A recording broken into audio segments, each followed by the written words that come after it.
like it's not really from us, but you just never know when someone would say to the district, you know, did you follow your guidelines and policies that you put forth?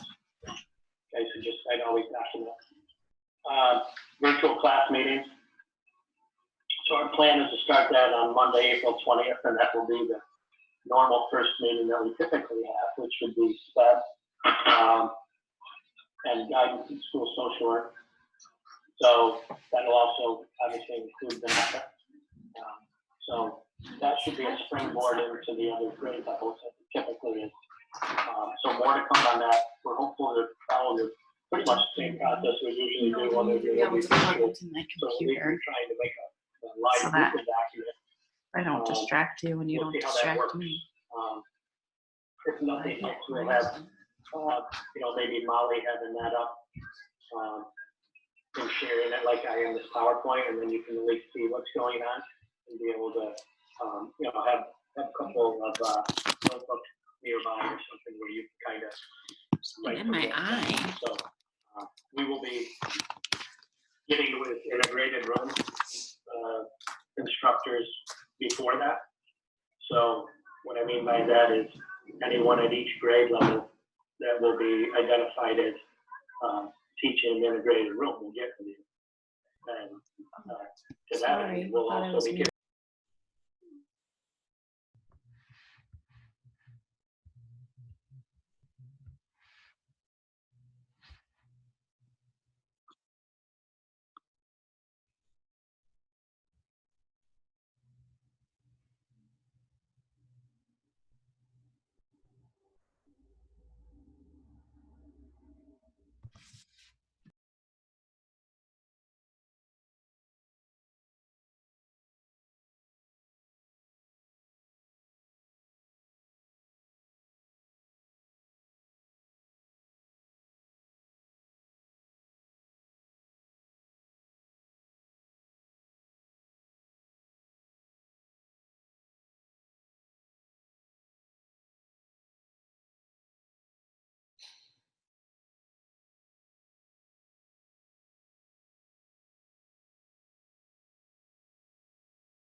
Happy birthday, Katie.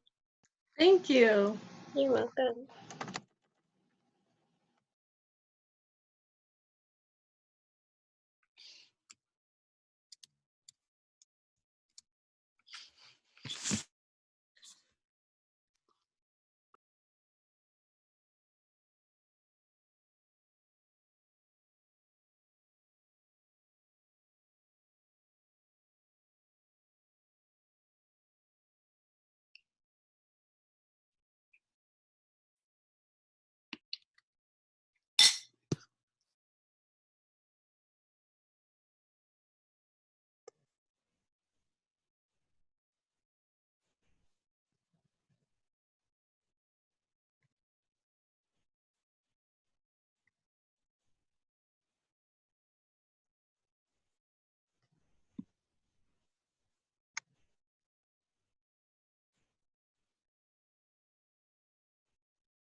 Hi, guys.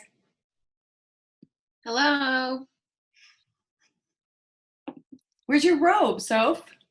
Oh, I forgot. Hold on, I have to go Am I get. the only one wearing the robe? No, me and Tyler got it. Oh, wait, Oh. I see what you're. Do you have an eye mask on? Yeah. That's what I thought it was, but I was like, I don't know Oh if my she's doing gosh. anything with her hair. That's mine now. It doesn't read well, does it? Oh, that's funny. There you go, Soph. I forgot. You were the most enthusiastic. Love my bathrobe. I wear it all day, really.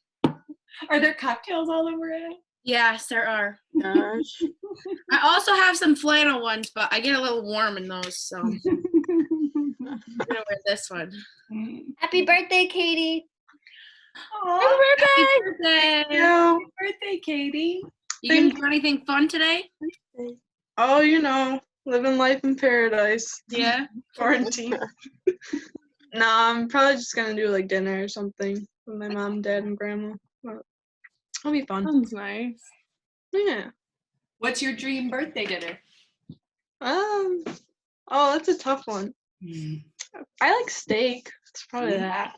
Ooh. That sounds good. Andrea, where's your towel? I forgot. Oh, I'm Come not. on, people. I got up early to finish my presentation and then went back to sleep and I just woke up. I totally forgot. How early did you get up? Oh, Katie, look at you. 5:30. 5:30. Yeah, but I just wanted to make sure it got done. Good for you. I just watched it, Andrea. It was really good. Thank you. Yeah. Alexis is in a robe. I was gonna say who's in a room. Katie, you should. Katie, Where's said that you should angle your screen so you can see. Yeah, it. keep that in there. Hold on. Yeah, that's cute. Tyler's rocking it.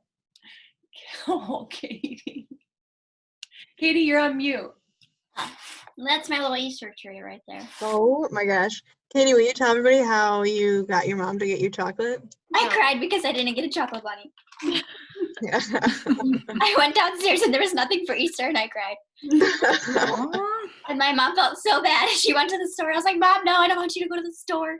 But, yeah. So this is my Easter gift right Ooh, dark chocolate. Fun. now. I felt so bad. I was like, I don't know why I'm crying. I'm guessing you were crying for other reasons. Yeah, I was a little sad. No way. Reasons to cry these days. Sadly. Sadly. Hi, everybody. Hi. How's it going? Good. Good. How are you?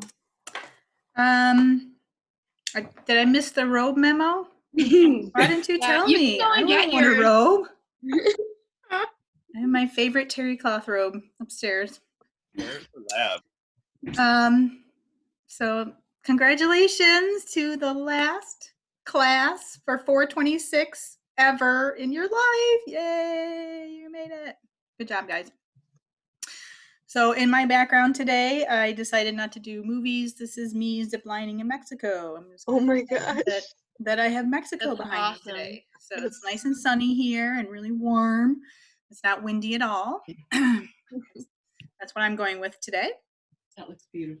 So the plan for today is we're going to have a short lecture about visual motor skills. Again, like last week, this shouldn't be a lot of new information, just information all sort of put into one focus for visual motor skills. We'll talk a little bit about the exam next week, but nothing earth-shattering, I don't think. And then that's it. So, and then we'll meet back at 2 for our short case study discussions. And some of you have already met for your virtual huddle, and some of you will be meeting today and tomorrow. For Ben, for the client of the week, it is the 2 videos that I posted on Moodle. He has a lot of videos on the ICE library. He's got like 17. So in your spare time, because I know you have a lot of spare time right now, you are welcome to take a look at more stuff about Ben. Super, super interesting. Really interesting to see. He's, somebody, a young man who had a stroke, and, it's a very interesting view of, you know, my biggest experience would be from the acute care point of view after somebody's had a stroke, which again, is one of the sort of, I guess, positives of what we're doing right now is you get a little bit different view of different settings than when we were on the on-campus clinic. But for class, just the 2 videos, Self-Care 1 and Self-Care 2 for Ben. Does anybody have any questions or anything that they want to ask or say before I get started? Cool. Okay. So I will pull up the PowerPoint. Sorry, I just put it up this morning. I didn't realize it wasn't up there, so it is on Moodle now. Let's start from the beginning. Okay, so today we're talking about visual motor skills and handwriting. So just really quickly, does somebody want to speak up and talk a little bit about what they think visual motor skills are? If you were working with a child and you told the parent that you are concerned about that child's visual motor skills, and the parent said, well, what are visual motor skills? What would your response be?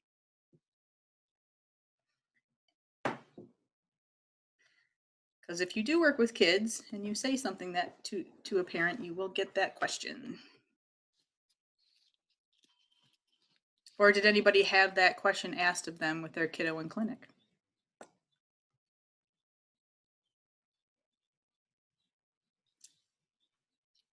Anyone? I'll take it. Go ahead, Katie. Hi. Well, for James this week, I said on my note that maybe he had difficulties with visual perception, and Mariana said that it's not visual perception, that would be visual motor. Mm-hmm. So I think I was a little bit confused on that. But I guess it's because he's writing. I don't know. I'm kind of confused. Yeah. So does anybody else want to, before I answer Katie, does anybody else want to? I would probably say something about how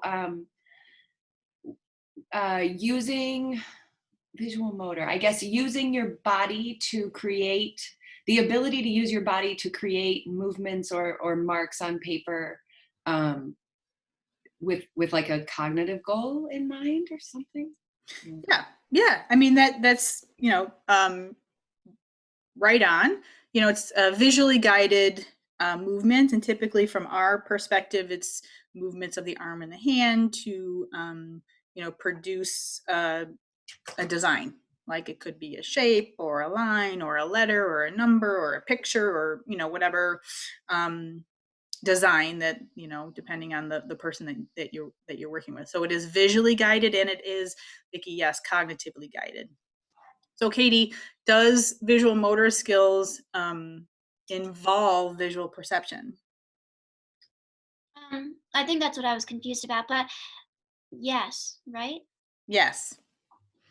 Right. So it does encompass visual perception, because you do have to have use the visual perceptual information that you are getting from looking at shapes and designs and things like that. But visual perception isn't the whole picture when we talk about visual motor skills. Does that make sense? Does anybody have anything they want to add about visual motor skills? So I just have a question, or I guess maybe I can add this, but so for visual motor skills, you need visual perception, but for visual perception, you don't need visual motor, right? Because perception is just how your brain sees it. Well, that's a really great question, Sophie. And my answer to you from a developmental perspective, it would be difficult to develop visual perceptual skills without the motor component of things, right? So visual motor is vision and motor together. So, when kiddos are developing, they explore their world using their visual skills, their sensory skills, their motor skills, which tells them, gives them visual perceptual information especially from three-dimensional objects. So if they're playing with a shape, right? If they're playing with a toy and it's a circular shape, their motor exploration, sensory exploration, visual exploration gives them visual perceptual information. Does that make Okay. sense? And how about not developmentally? Like if you're looking at maybe like a middle schooler, like if they were 13, Yes. are they like then is visual perception just visual perception and not both? Yes. Well, the important answer here, Sophie, is when we are, especially a little bit older kiddos, when we are assessing visual motor skills, it is important to have an understanding of their visual perceptual skills without the motor component. Okay. Right? Because is the underlying issue just visual perception? And in order for us to figure that out, we sort of have to take the motor component out of it. Okay. So Make sense? basically when you're older, so developmentally it's kind of both because they're exploring their environment to help them with perception, like motorically. And then Mhm. when they're older, you want to isolate whether it's a visual perception issue or visual motor. So that's why there's those tests that just isolate perception that we watched for last week. Yes, Okay. I would agree with that statement. Yep. Thank you. Yep. Anybody else have any other questions or comments about visual motor skills? Okay. So here's our triangle again, right? The Warner hierarchy of vision. And so where do you think visual motor skills fits now in this model?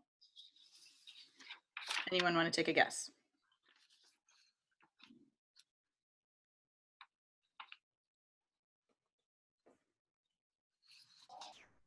Top, middle, or bottom? I go top. Top, like near adaptation. Yeah, that's what I was thinking. Yeah. Okay. I love Here, a couple tops. Anybody want to argue?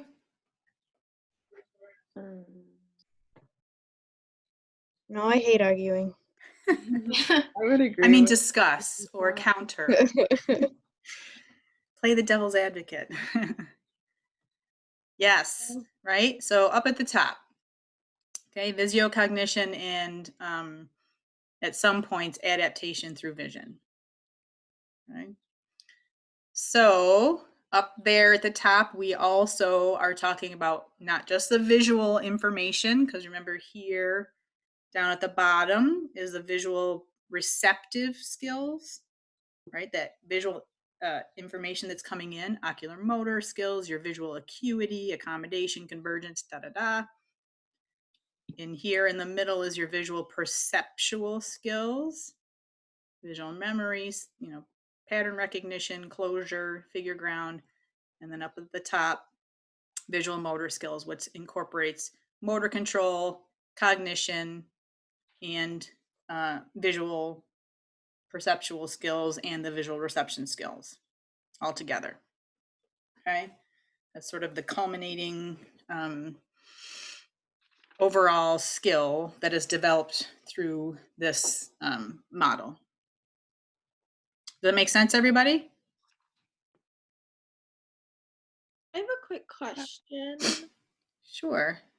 And I'm asking this because there were a couple questions on the forum for visual perception, but I know that in the visual perception PowerPoint, I talked about it being like a hierarchy. But and I think it was mentioned last week in the visual perception PowerPoint that it's sometimes, so is it also dynamic now? It's not. Yes. Okay. Yeah. Just like the cognitive hierarchy, like we used to think it was an obligatory hierarchy, right? Mhm. Meaning that you have to have these foundational skills and then you have to have sort of the higher level skills, right? To be able to, reach the top skills. And then it was this understanding that something happens to these sort of foundational skills right, that it'll have a huge impact on the higher level skills, right? And that was totally like a stepwise process. But what we understand and what we've learned now, just like with cognition, is a dynamic process, right? So if somebody, has a stroke and has ends up with issues with visual memory, does that mean forever that they will always have visual motor issues going forward? And what we understand now is not necessarily. Okay, thank you. Mm-hmm. Any other questions?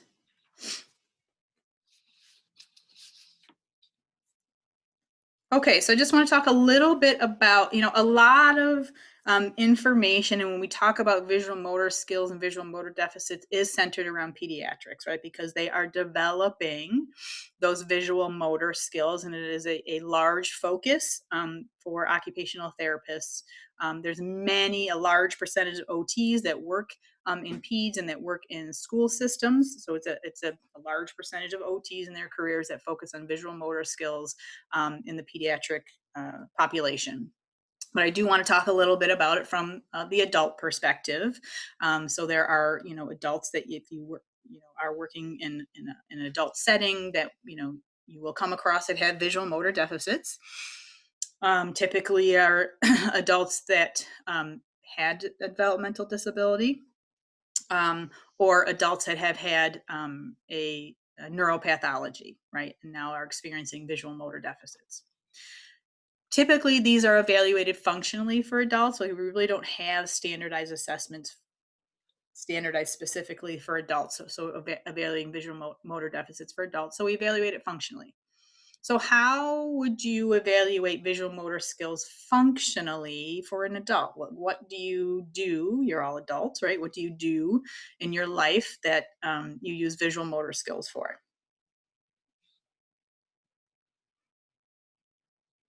ADLs.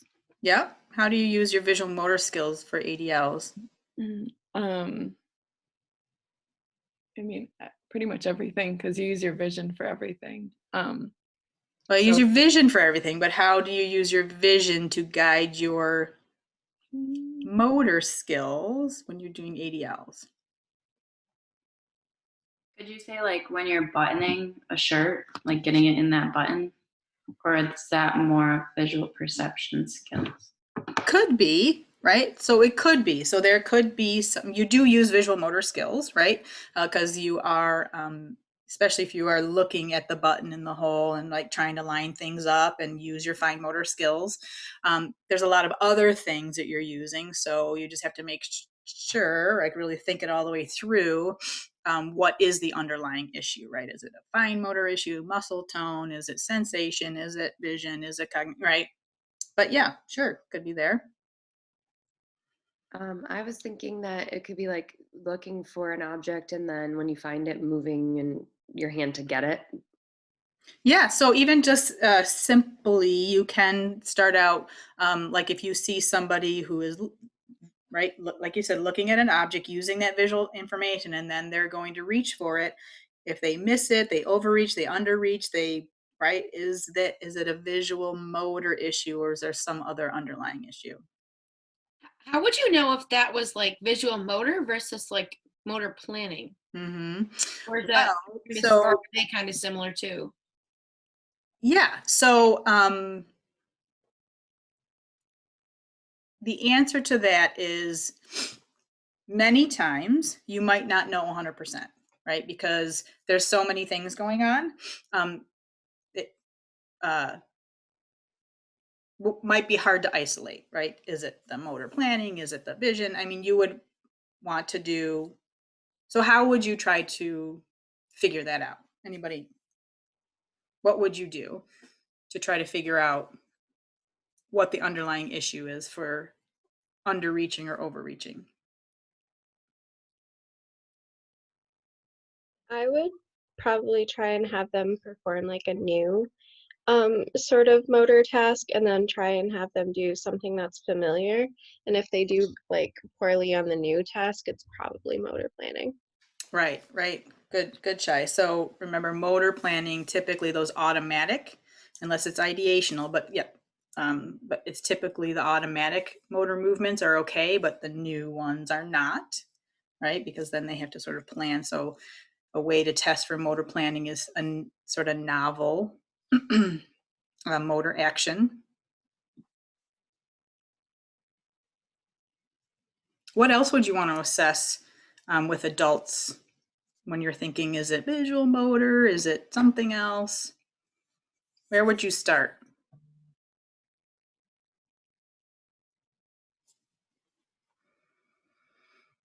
If you go back to this. I would look at the visual fields and acuity for. Yes, right. So you would start, again, you start right away taking a look at the visual reception skills, right? These ones at the bottom, the fields, the ocular motor control, right? Their acuity. Then what? Let's say all these things are okay. You're like, okay, well, their acuity is okay, their eyes are moving okay, they're aligned, they have full visual fields. Then you would want to look at perception. Yes, right. So then the next step would be to look at perception, right? Are they having issues with figure ground? Are they having issues with visual closure? If something's covering it and they can't see it, right? But taking the motor piece out. And then you go, okay, everything's okay here with visual perception. Right, then your thoughts are, is it visual motor? Is it motor planning? Is it muscle tone? Is it weakness? Okay, up at the top here. But again, with adults, this might be where you don't know 100% for sure the answer.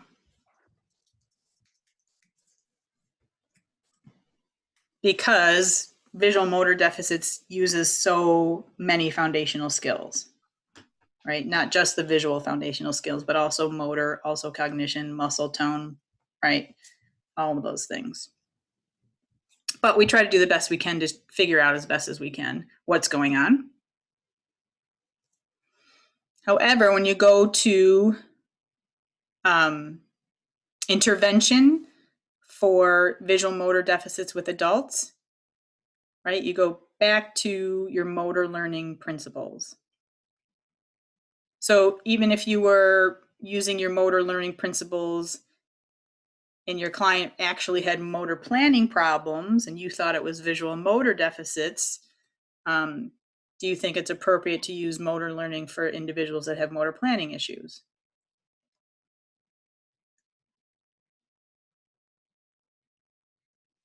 Yes. Yes. Yep. Oh, I see. So then if it is, it kind of encompasses both. Like if you can't tell whether it's motor planning or visual, you would use motor learning. So then you kind of cover both bases there. Yes. Yeah. Okay. So really, motor learning would be your intervention focus, right? So if you are working with your client and you're working on, they want to be able to sign their name, right? Write checks, sign their name on legal documents, things like that. And again, that would be our focus for adults, not developmental process, right? What specifically functionally do they need to use their visual motor skills for, right? So we're going to say, I've worked with adults in the past who, one example that pops up in my mind, he had had a stroke. He was having a lot of difficulties reading. He was having a lot of difficulties writing, signing his name. It wasn't his dominant arm that was affected, but he was still having a lot of difficulty with that kind of thing. And his main goal was to be able to sign legal documents. And the most immediate goal was for power of attorney, because they wanted to sign over power of attorney to his son based on his age and what happened and all these things. So that was our goal for acute rehab, was for him when the lawyers came to sign power of attorney, he wanted to be able to independently sign his name right there in the meeting. So that was our goal, right, within the next week, to work on signing his name. Or if they are writing checks, or if they're working on a computer, right? So it's, again, very specifically focused, sort of functionally, what it is that they need to do.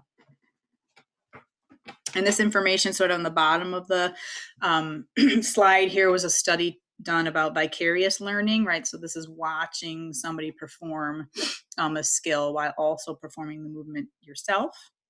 And if there is an acoustic component to it, right? So like a metronome or a beat or a repetitive sort of acoustic auditory input, that children and adults did better.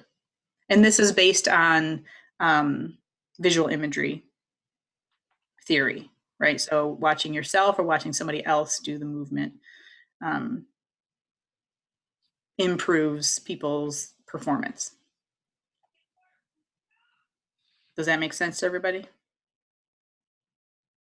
So true for visual motor skills as well. So knowing all that about visual motor skills, what are the prerequisites? What are some prerequisites for visual motor skills? And we can think about this from a developmental standpoint. Like for James, what are some of the prerequisite skills that he needs for his visual motor skill development?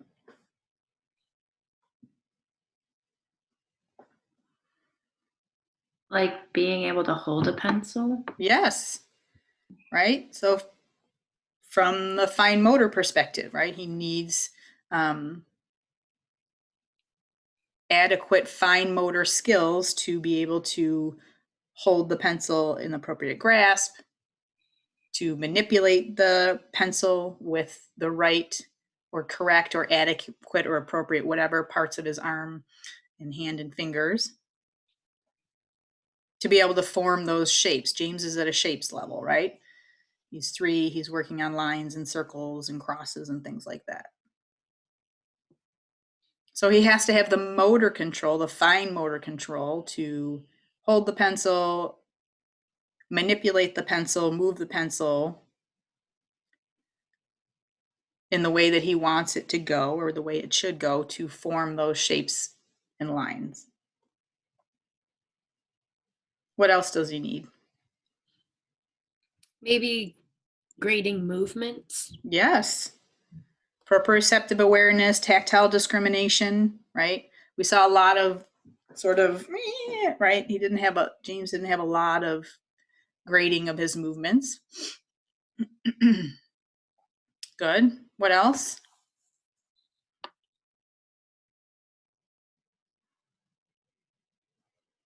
So that's some of the motor components. What else do you need from a motor perspective for fine motor control that we talk about all the time? Proximal stability. Proximal stability, right? Core strength.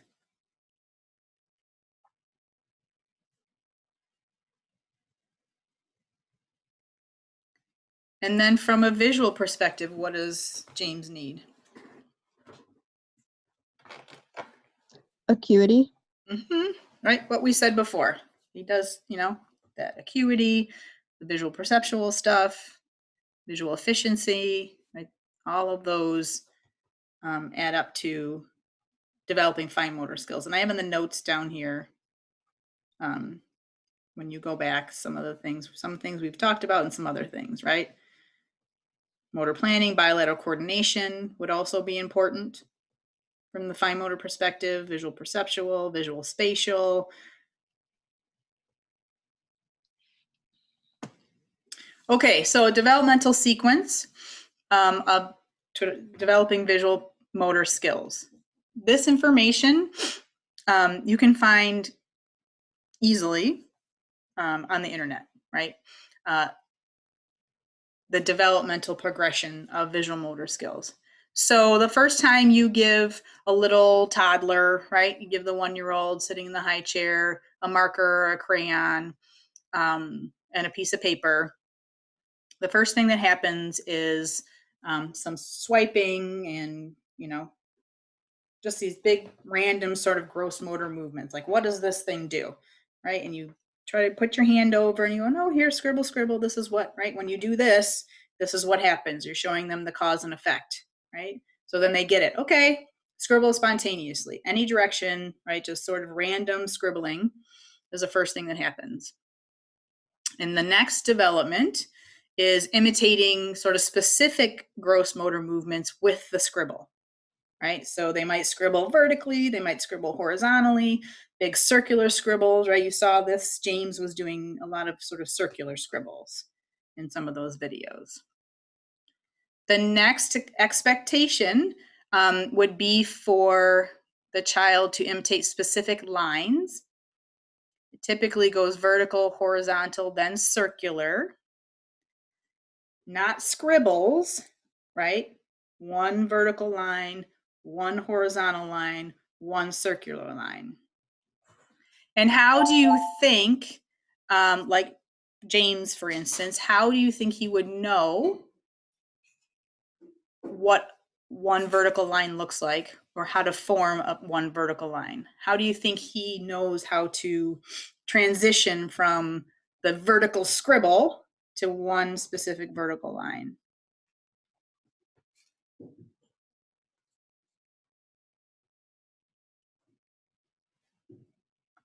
Maybe modeling. Modeling, absolutely, right? Modeling is so important. That's how kids learn all kinds of things, right? Not just visual motor skills, but modeling, right? So he has to see a vertical line, he has to see it, know what it looks like, and then he has to see somebody doing it, right, in order for him to imitate. So lots and lots and lots of modeling. What else can we incorporate when we're modeling? So if I'm drawing a vertical line for James, say, look, do this, do this. What else could I do to sort of enhance the modeling? Instead of just saying, I'm sorry, go ahead, Vicki. Oh, I was just gonna say maybe do something that connects it to the body, like head to toe, like say something about following your body along. Yes, Or right, giving him, yep. Yeah. Right, giving him some verbal connection, verbal direction, right? Start here and go down, right? Or start at your head and go down to your feet, or, you know, some sort of connection, some sort of motor connection to help them understand the direction, you know, or whatever that they're going in. Or start from this side all the way to that side if you're going horizontal, or go around and then stop, right? So from going from that circle scribble, you want them to go around and stop. So again, you're giving them those sort of those verbal motor cues. Could you give him like a line to trace or like 2 dots to connect? Yes, absolutely, right? So then you're adding a visual cue, right? So we saw that with Abu, right? When they were doing the wipe off, right? There was a red, green dot that says start here, and you go around, and then there's a red dot, that's where you stop, right? So sort of giving them a visual, a clear visual cue to help them guide their motor movements and understand when to start and stop, or, you know, go from here to there, or whatever it is. So yes, tracing would also be a great intervention, or a great, you know, way to help show the child how to make this design or mark or line, whatever it is that you're working on. Okay, make sense? So then the next expectation, right, would be across, and we saw James do across. Right, so that's a vertical and then a horizontal. So that's learning and understanding overlapping lines. And the final one is diagonal lines. Okay, so diagonal lines is the hardest line for kiddos to reproduce, right? To understand how to reproduce, because it involves, right, crossing midline and going sort of top to bottom, right? It's not just a vertical line, it's not just horizontal. It's a little sort of an abstract line. Make sense? So in those videos with James, when his mom was showing him the triangle, do you think that was the right shape for James? Or do you think it was too hard? Too hard. Too hard. Too hard. And why was it too hard? Diagonal lines. Yeah. Right. So that, yes, not only does it incorporate diagonal lines, right? It's like two diagonal lines and the horizontal line at the bottom. He wasn't even necessarily, and I don't know, but based on what we saw, he wasn't doing a circle yet, right? He was just still sort of doing the circle scribble thing. And then the next step was, at one point she did do a cross, or I'm sorry, an X. But that would really be the next step, right? Working just on the diagonal line, right? Go from one corner to the other, this top corner to this corner. Here's a green dot and here's a red dot. Go from this green dot to that dot, right? Understanding that diagonal line, then you can go into like an X. Triangle is way farther up there. So once they can copy diagonal lines, then they can get into two or more lines, right? Like a triangle or a square or something like that. And then move into letters. There is a wide variety of when kids do this. It depends on, there's, right, so we have an overall sort of typical development understanding, but, depending on the child's experience, right, and their practice and what they've done. Have they gone to preschool yet? Does the parents work on this at home with them? And then some kids just develop this quicker than other kids. James is 3, just beginning preschool age. It does seem like, mom works on, these types of things at home. So all of those things you sort of have to take into account. A kiddo that's never been to preschool and the parents have never, or whoever, the caregiver has never worked on drawing lines and crosses and diagonals.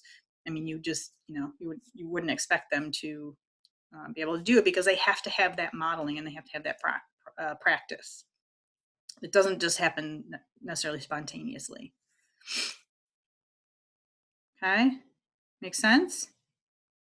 So why are these important, and why do we work on these early on?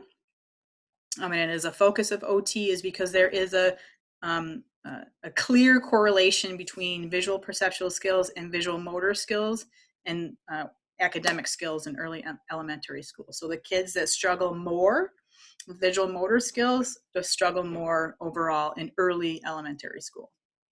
When they're learning to read and they're learning to write and they're learning to draw these pictures and right, and then they're using writing to show what they're learning. But if they're struggling with their handwriting, then they can't show what they're learning, right, in written language, which is mostly what we expect in school environments.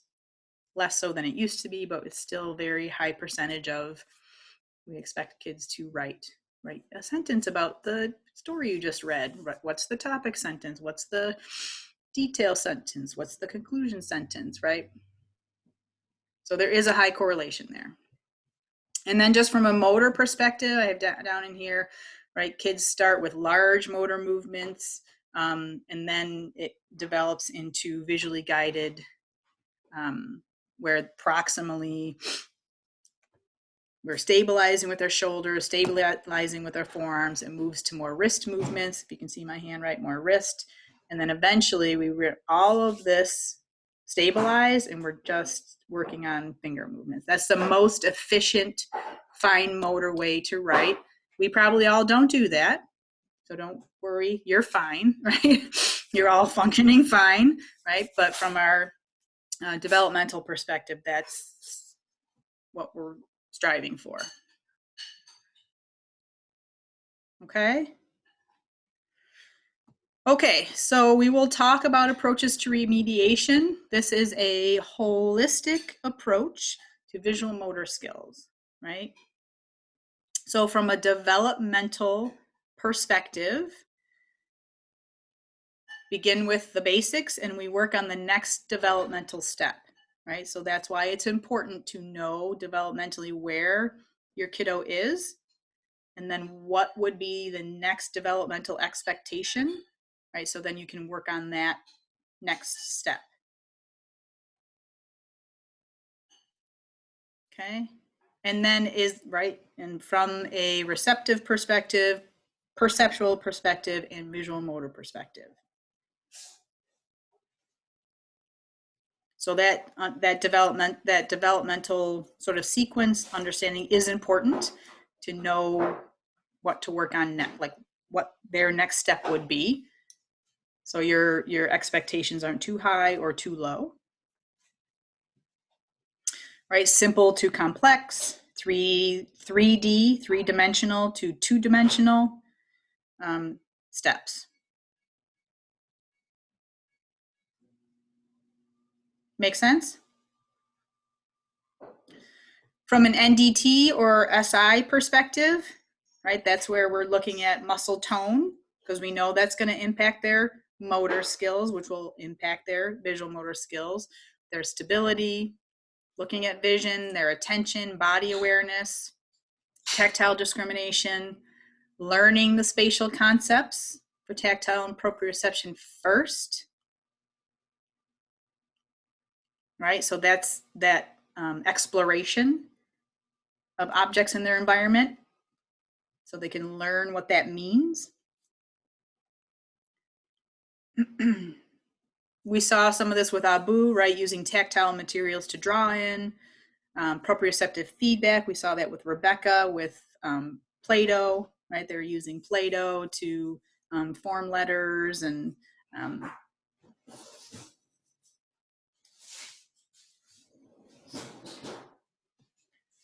then, of course, a biomechanical approach.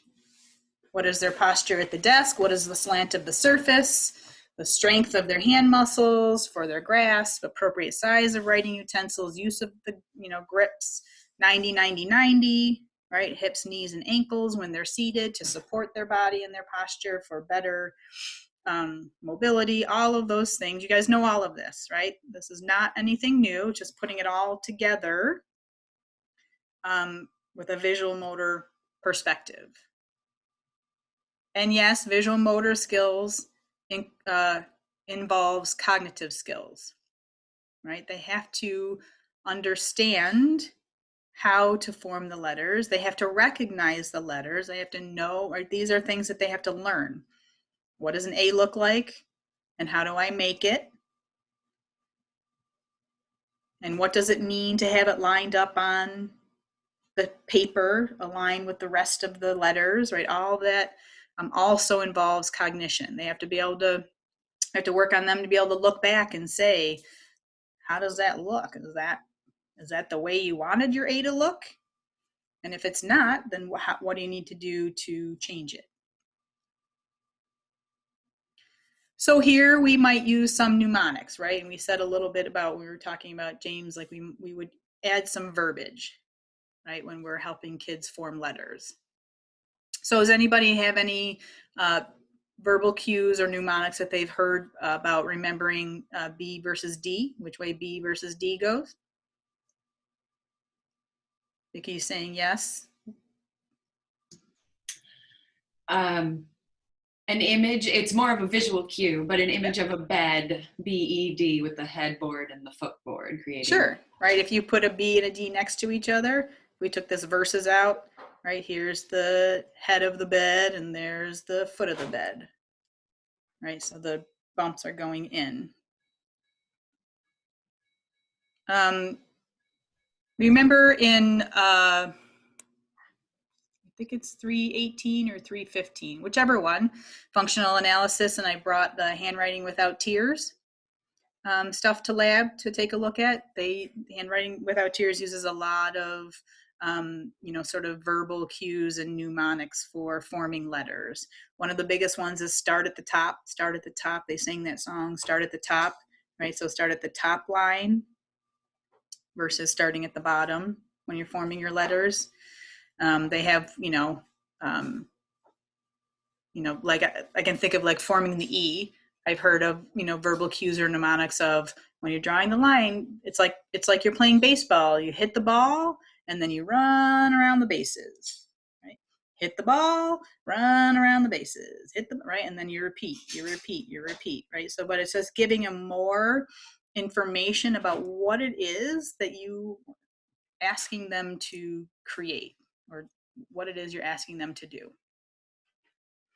And self-monitoring is important, especially as kids get older, right? You can ask them and say, here's the A that I wanted you to draw. Here's the one you did, and take a look at it, right? Does it look the way my A looks? And if not, why not? And then how can we change it? Make sense? And then, yes, modify, right? Compensatory techniques. How would we modify the environment? And how would we maybe modify the task, especially when we're getting into school stuff, right? So how could you modify the environment, just, in general, when you're talking about visual motor skills, when you're working on visual motor skills with a kiddo in school or in preschool or even at home? What are some things that you can do to modify the environment?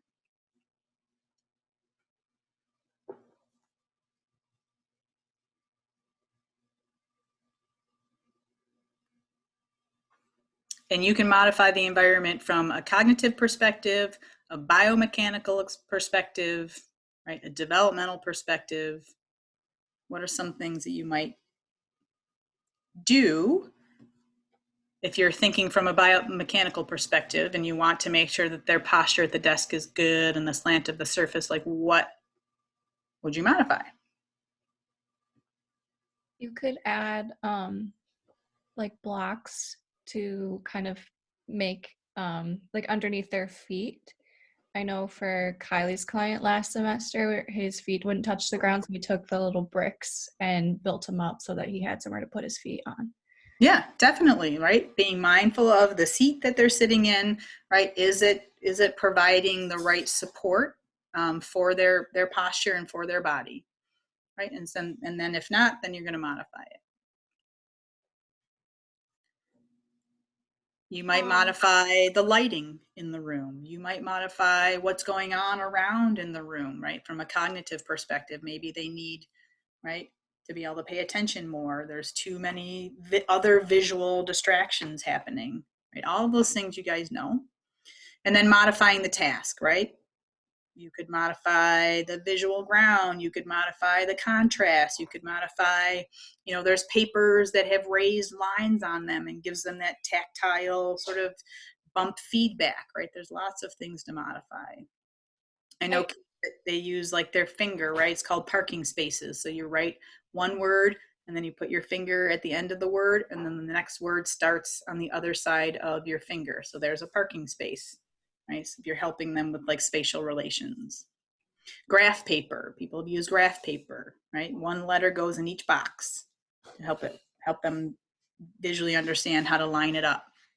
And there's a million, right? There's a million that we could talk about that's out there. But just thinking from the perspective of, the multiple areas that we would want to focus on and modifying, not just modifying the visual perspective, but we might want to modify from a biomechanical approach. We might want to modify from an environmental approach. We might want to modify from a cognitive approach, right?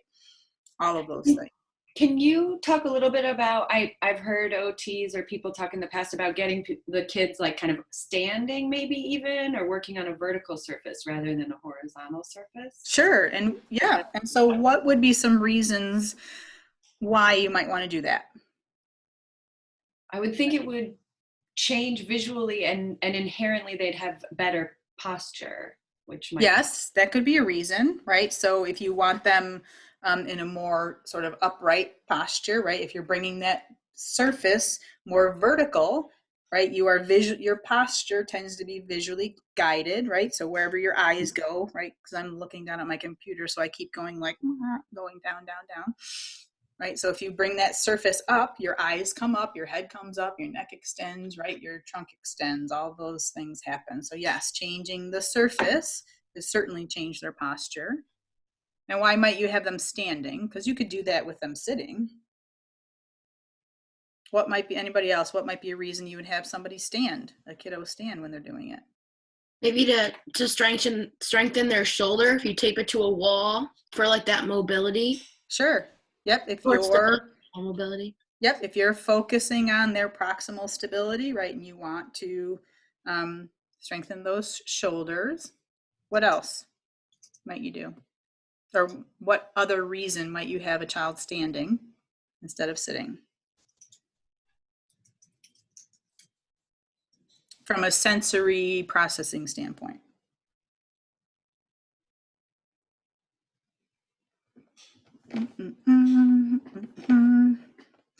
Maybe they need some more movement, right? And they can't sit in their seat and they're, right? They might need to stand. Right? You might have a kiddo that actually performs better because they're standing and they can do some movement, right? Get some vestibular input or whatever it is that they need. Right? The important thing is to think about what it is that they need and why you're doing what you're doing. This is just a reminder of the pencil grasps and all the different ones that are out there. This is in sort of in a developmental sequence. Not every person goes through every grasp here, but it just shows you developmentally what, you know, how the grasps go. This is our gold standard. What we're looking for is that dynamic tripod. That's that, right? This side of the hand and the whole forearm and shoulder is stabilized, and it's just this movement just in the fingers. It's the most efficient grasp to use because you're just using your very small muscles in your fingers. So you're going to tire less, right? And you're going to have more control over the movements because remember, writing is small. However, so that's what we're getting at. That's what we're trying to get to. However, we do know that you can be functional in your writing without a dynamic tripod grasp. Okay. I do not have a dynamic tripod grasp. I don't use it, but it didn't affect my academics, so it's totally fine. Right? Again, the important thing is if it impacts somebody functionally, and especially from a school perspective, is it impacting them academically? Right? Can they not keep up with their assignments? Do they tire too much? Or is it impacting the legibility of their writing? You know, all of those things. It has a major impact on their academics. And yes, that's when we step in. And then we have to look at why, right? Why is that grasp happening? Why is this, maybe lower in the developmental sequence grasp happening? Is there, weakness? Are they having difficulty isolating, right? They have, decreased in-hand manipulation. Is it muscle tone? Is it, what is the underlying issue? So I'm not going to go through all these, right? These are descriptions of things that you already know, right? Again, all just in one place for you. Some ideas of things that you can work on a grasp, right? Dexterity or in-hand manipulation. This is from the perspective of the fine motor skills, right? And then, so what are some ideas about visual motor development besides paper and pencil, right? Because we're not going to have these kids come or you go into the classroom and sit down and write for half an hour. These are the kids that hate writing. They're not good at it. They don't want to do it. And, that's not really what we do either. We're not like the handwriting teachers. Right? We're not teaching them necessarily. The focus shouldn't be that we're teaching them handwriting, right? We're helping improve their visual motor development, the visual motor skills. And the occupation that we're doing that for is handwriting. Does that make sense? That's our skill, right? We're not going in and teaching them handwriting. So there's some ideas in the notes there. Again, I mean, you could find a million things and a million different ways to work on visual motor skills, visual motor development. That isn't just paper and pencil. I do want to talk a little bit about scissor skills, right? Again, scissor skills is not something that is developmentally obligatory, right? Like if they've never had scissors in their lives and they've never tried it, they are not going to have scissor skills, right? These kiddos. So this very much depends on the child's experience with scissors. How often have they tried scissors practice? Has anybody shown them how to do it? You know, all that kind of stuff. But it is a developmental expectation in preschools, kindergarten, first, second, you know, probably up till third grade or so. A lot of the academics in younger grades is dependent on cutting things out and pasting things, you know, that kind of stuff. So we do work on scissor skills when visual motor skills impact their scissor skills, right? Not because they haven't learned how to use scissors. That's a totally different thing, right? Because nobody's given them scissors and they haven't shown them how to do it. So you can also use, but part of this here is you can use scissors as an intervention, right? So how can you use scissors in cutting? How would you use that as an intervention?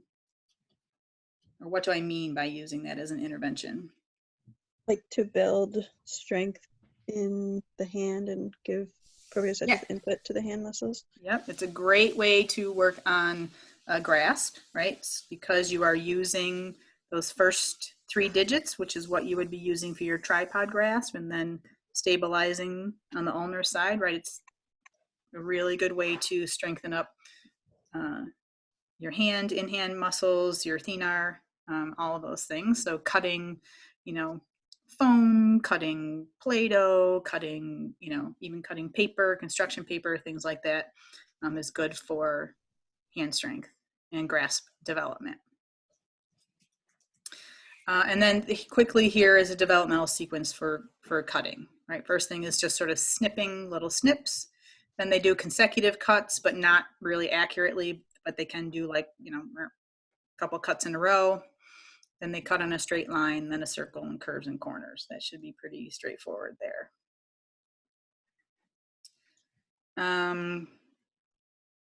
Okay, so handwriting.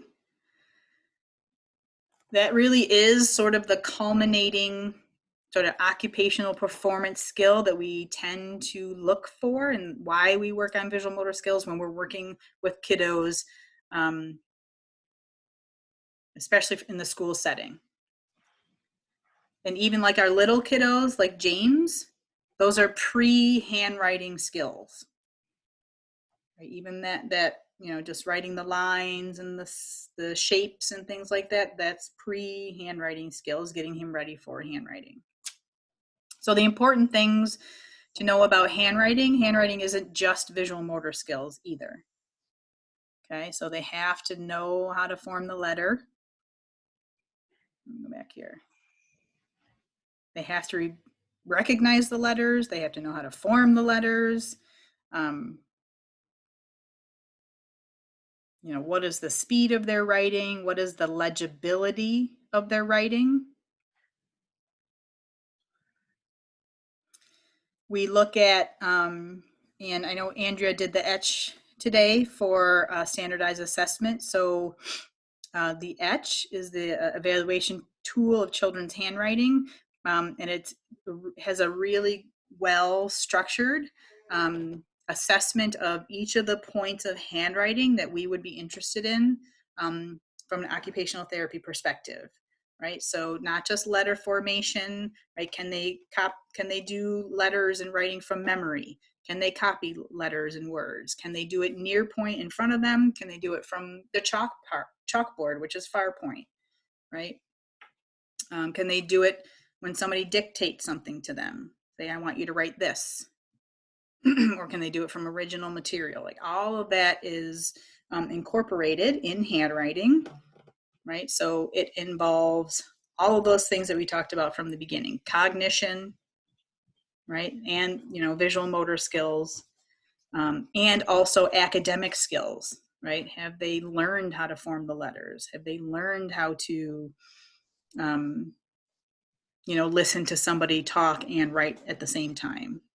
Those are some examples of that. Okay, so I just wanted to talk about, sort of that perspective about handwriting, because handwriting itself isn't just visual motor skills either. Does that make sense to everybody? Does anybody have questions about? Because handwriting is an academic skill as well.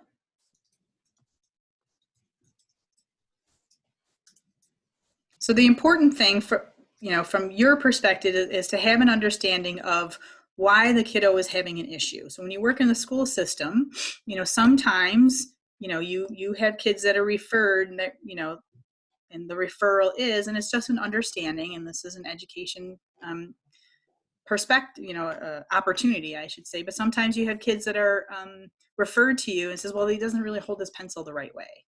And then, so your very next question is, well, how is that impacting his ability to function in your class?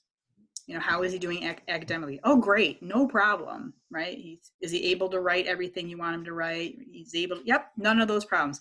He doesn't need OT, right? That's not a reason for somebody to be seen by OT. Make sense? Okay. So there are some handwriting assessments. You learn about the ET from Andrea this week. So you don't need to talk about that. There's the Minnesota handwriting assessment, test of handwriting skills. There's some others out there. The ET is probably the most used here regionally. That's why we do that one in this course, but just knowing that there's other handwriting assessments out there, you don't really need to know any details about these handwriting assessments for the test or anything. I just want you to know that there's handwriting assessments out there. And the handwriting assessments look at, all kinds of things, and you'll see that in Andrew's presentation today. But it's, letter formation, number formation, orientation, placement, right? The size, the spacing, all of those things incorporate a handwriting assessment. Any questions? I have a question really quick about Yep. the assessments and the ones on the exam, like the ones that people have made the videos on and stuff. For those, are you still, like, in terms of studying for the exam, are you still looking for us to know, like, the, like, area of occupation and, like, those kind of categories? Because I know since we've been taking those quizzes, they've been more, like, specific questions about, like, scoring and stuff on the quizzes. Yes. I was just curious how we should plan on studying that kind of stuff for the exam. Yeah, so it would be the same, and we'll talk about the exam in a minute. It would be, the final is going to be very much set up like the midterm was. There might actually end up being less multiple choice questions and more focus on, short answers of, you have a client with this, right, da-da-da-da-da. So from the standardized assessment perspective, yes, again, it would be, what age is it, population is it appropriate for, sort of what area of occupation is it assessing, like what client would it be appropriate for, which was some of the questions in the quizzes, but not all of them, because part of the function of the quizzes is just to make sure that you're watching the videos and, sort of getting information out of there, yeah. So again, overall, from the perspective of the standardized assessments for the test, it would be the focus of, what clients would you use it for, what age is it appropriate for, and what information is this assessment giving you, right? So you can make an educated clinical decision on when you would use that assessment. Thank you. Yep. Anybody else? So that was my whole thing about the exam too, is it's very similar to the midterm, right? Everybody did fantastic on the midterm, so don't worry about it. But really the focus is going to be the level that you're at is the application of the information that you have. I did say, however, about the neuroanatomy, about vision. It's very important to me that you understand the visual tracks.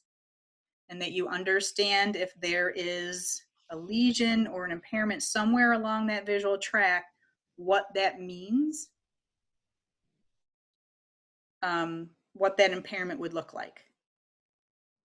And specifically for this course, right, why does homonymous hemianopia end up the way that it is?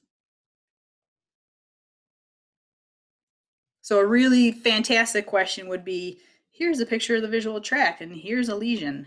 What would be, right? What would the deficits to the visual fields be? Would you let us have a piece of paper during the test that we can draw the tract on during the test? Or Yes, Excel, or no? you can have, yep. Yes, like any test, you can have a blank piece of paper where you can take notes and draw, sketch, whatever.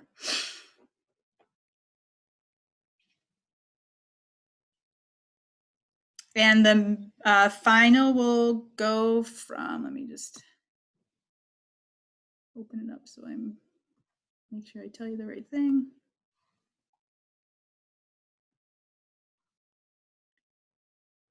Schedule.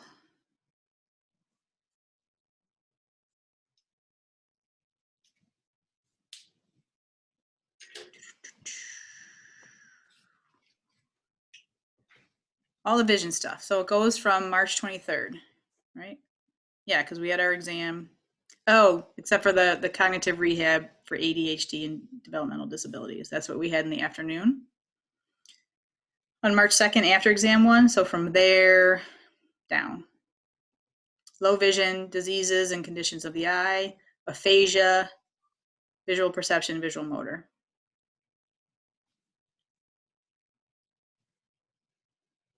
So for the neuroanatomy, like the review PowerPoint, Dr. Hebert's PowerPoint, are you expecting us to go into detail about like the different types of cells of the eye and things like that, or is the track the main like information to know from that? For me, the track is the main thing that I want you to know. I mean, that was, again, for your review. That should be, I mean, that's stuff that you've done in the past, right? So that should be review, to take a look and, again, you know, in preparation and talking about all this visual stuff to sort of review what you've learned in the past.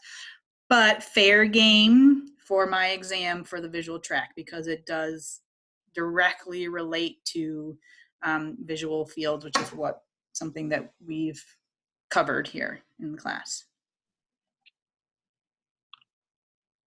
Okay.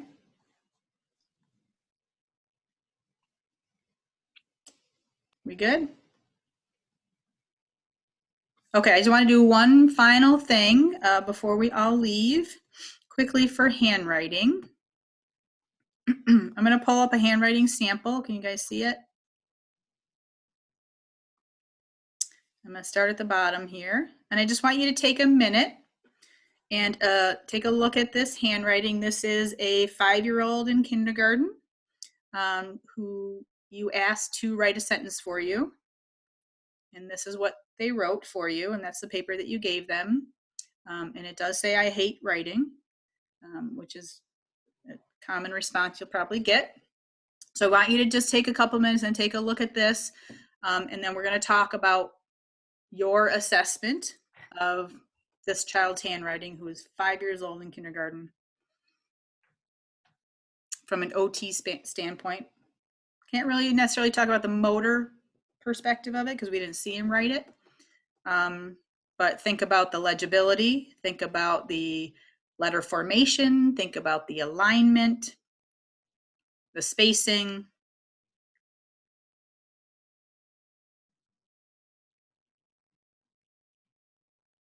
And if anybody's ready, or whenever you're ready, you can speak up and let me know what you think.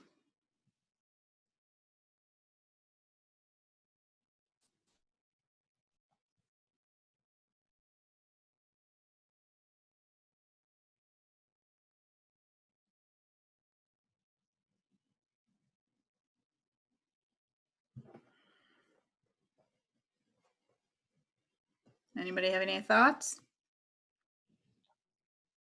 One thing that I'm thinking is they probably are using really gross movements to write based off of the size of the letters instead of small ones. Yes, very good point. Even though we didn't see him write it, because of the size of the letters, it's most likely that it's more proximal upper extremity movements than finger movements. Good. What else? The horizontal alignment is off for a bunch of the letters. Most of Yeah. them, I'd say. Yes, pretty much all of them, right? It's pretty much off for all of them. Even some of the ones, I think maybe just this I is really sort of sitting where it's supposed to be. But if you look at the line, right, they're all supposed to be sitting on the line, and they're just sort of all over the place, and not just consistently all over the place, right? Some are way too high, some of them are way too low, right? So there's a really disorganized alignment. It seems like there's disorganized spacing too, because you can kind of tell that there's a space between the I hate and then writing, but there's still like big spaces and small spaces between the letters. So Yes. it's one big continuous word. Yes, good, right? It's not consistent spacing. There's not consistent spacing between the words, and then there's not consistent spacing within the words, right? So it's really hard when you first look at this, it's really hard to say what's, the separation of the words, what's a word and what's not, and what the separation between the different words. How about the letter formation? Anybody want to try that? Oh, can you hear me? Nope, sorry. Go ahead, I can hear you now. If you were to isolate each letter out of context, you would not, maybe with a couple of exceptions, you really would not know what they were. Yeah, so letter formation is where you have to really look at each letter and how it was formed. And you can even see like a lot of, again, we couldn't see him do it motorically, but you can see a lot of like sort of starts and stops, right? Or additional lines, or he did the letter, like this G here looks like he sort of made the circle and then made this line down and then went back and goes, oh yeah, it's supposed to have this curve on here, right?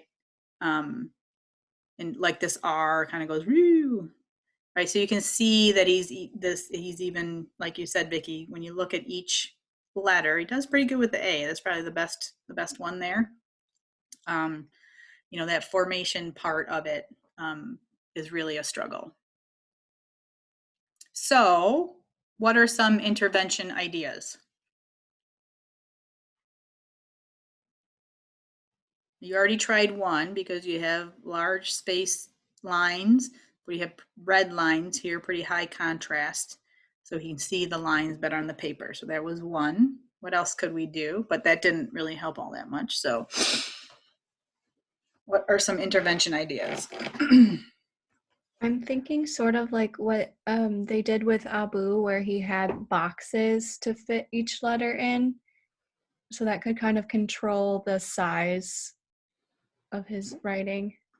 That's a good idea, right? So a box for each. So even if you had like a larger, because these are pretty big letters, so like large box graph paper or some stuff. Yep. So giving them that visual cue of each letter goes in each box, and make sure there's a box in between each word, right? So there's a visual idea of the spacing. Good. When I observed at a school, the OT had this paper that she made that had like green, blue, and brown. And the brown was the dirt, and the green was the grass, and then there was the sky. And then she would like work with the kids on which letters went into the sky and which went all the way down to the dirt. Yes, right. Good. So that's a really good way that we can sort of use visual and sort of cognitive verbal information to help them understand how to form the letters, right? So this letter starts in the sky and then it goes all the way to the ground, and right? Or it goes all the way to the dirt and then comes up to the grass, or whatever verbiage she has, right? To really help them understand how to form the letters, the best way to form the letters for the best result, right? Because they are so very different. Some of them hang down, some of them stop at this line, some of them go all the way up and down, some of them only go halfway. right? So really good example of using visual and verbal and cognitive information. Maybe some hand strengthening, like you could just do other activities that don't involve writing because he doesn't like writing. So like you could play with Theraputty or something, whatever there's like a bunch of ideas for that, but just hand and finger strengthening. Yeah, definitely. So you could do that from the perspective of hand strengthening, I imagine, right? So we said he probably has some very gross motor movements here. So we would focus on some of the, proximal stability, but then also, working on some hand strengthening, in-hand manipulation, right? To sort of develop those more dexterity for when he's writing. Anything else? I mean, those are, we could probably go on and on, but if anybody else has anything that they were thinking about they wanted to share. I'll throw in one. Katie Smith actually gave me this idea to work with my client because I see that like the exclamation point and the W look like he put more pressure on there. So to grade the pressure, putting a piece of felt or I think there was, that sort of like foam paper underneath the paper they're writing on. It really helped my client. I mean, we only got to do it once, but it really helped him not push so hard, which might help with endurance in terms of holding his grasp. Good. Yeah. So you're sort of giving him that sort of feedback, because if he does push too hard, he sort of pokes through the paper, right? Or rips the paper, right? So you're just giving him, again, it's a visual, sensory, sort of tactile feedback beyond just the line or just the paper, right? And how much pressure to use. Because the pressure directly relates to not only just the letter formation and the alignment and things like that, but also the endurance in writing, right? So the harder that they're squeezing that pencil and the more they're pushing directly relates to how long they can write for. Cool. Okay, guys. Well, we'll wrap it up there. Does anybody have any final questions or anything that you need from me at this point? Shay? So for the diseases and conditions of the eye, can we go over the specific information that we need for those? Yeah, so for the test, specifically an understanding of what the condition is and how it impacts the vision. So there might be questions on the test says your client has retinitis pigmentosa, what would you do? Intervention, again, very similar to the midterm questions, but so an understanding of what it is, how it impacts the vision, and then what the role, sort of focus for OT would be. Okay. Thank you. Mm-hmm. Anybody else? Okay, guys. Have a good one. We'll see y'all at 2 o'clock for case studies. Bye. Go get some lunch. Bye.